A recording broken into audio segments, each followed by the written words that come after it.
네, 그리고 최근 불거진 여러 가지 잡음이 있었는데 윤 대통령의 지지율도 전주 대비 4%포인트 하락해 30%를 기록했습니다. 박상규 의원님, 어떤 요인이 작용했을까요?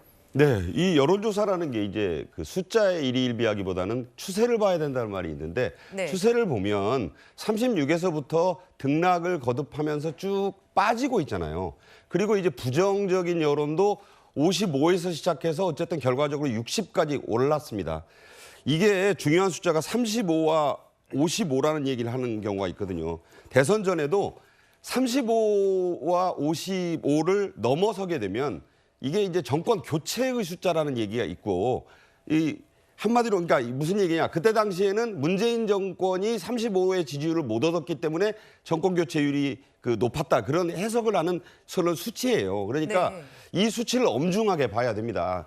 한일 정상회담 이후에 불거진 각종 논란이 아무래도 영향을 미쳤고, 일본의 교과서 문제 같은 것도 겹쳤고, 어쨌든 후쿠시마 수산물도 있고. 논란은 있습니다만 여러 가지 지지율 면에서 그런 이격이 벌어지고 있는 점을 여권이 심각하게 봐야 되는 거고요.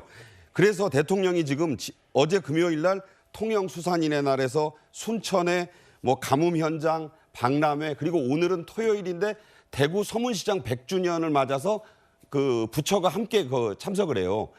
주말을 잊은 지금 민생정보를 과속화하는 것도 이 지지율의 하락을 심각하게 보고 있다, 이런 반증으로 보이고, 지금 전기료, 가스요, 특히 전기요금을 인상하는 걸 자제했잖아요. 예, 그렇죠. 이런 것도 지금 여당으로서는 지지율의 하락 추세를 더 이상 방치할 수 없다, 빨간불로 보고 심각한 경고로 해석하면서 민생정보도 가속화하고, 이 올려야 되는 전기요도 일단 지금 일치 정지를 시킨 거거든요. 그런 만큼 심각하게 받아들이고 있는 징표다, 저는 그렇게 해석합니다. 네, 또 대통령실 역시 여론 수습에 노력을 기울이고 있는데 최근 일본 언론 보도가 있었던 후쿠시마산 수산물에 대해서 국민 건강에는 어떠한 타협도 없다는 윤 대통령의 입장을 거듭 전하기도 했습니다. 최진봉 교수님, 네. 이 수입 금지 방침 확인이 조금 지지율에 도움이 될까요? 그러니까 저는 이 문제도 그래요. 이게 지지율 하락에 중요한 영향을 미친다고 저는 보거든요. 네. 그러니까 일본 언론이 만약에 지금 대통령실의 발표처럼 일본 언론이 잘못된 보도를 했다면 강력하게 항의를 해야죠. 유감 네. 표명 정도로 안 돼요. 아니, 이런 일이 한두 번이 아니잖아요. 지금 이게 첫 번째 일이면 또 모르겠어요.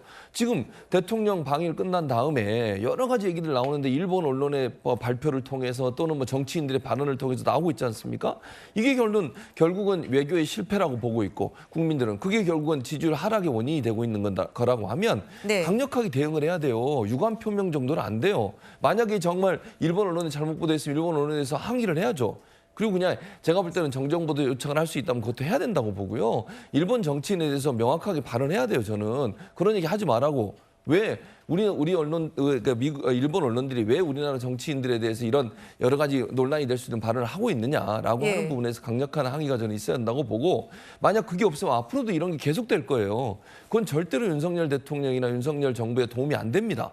그럼 저는 이 부분에 대해서는 명확하게 강력한 항의가 반드시 명시적으로 있어야 돼요. 뒤로 했다, 외교적 채널을 통해서 했다, 이렇게 해서 해결될 문제가 저는 아니라고 보고요. 국민들은 명확하게 대통령실이 일본에 대해서 비판적 입장을 보이는 것을 기대하고 있을 거라고 생각합니다.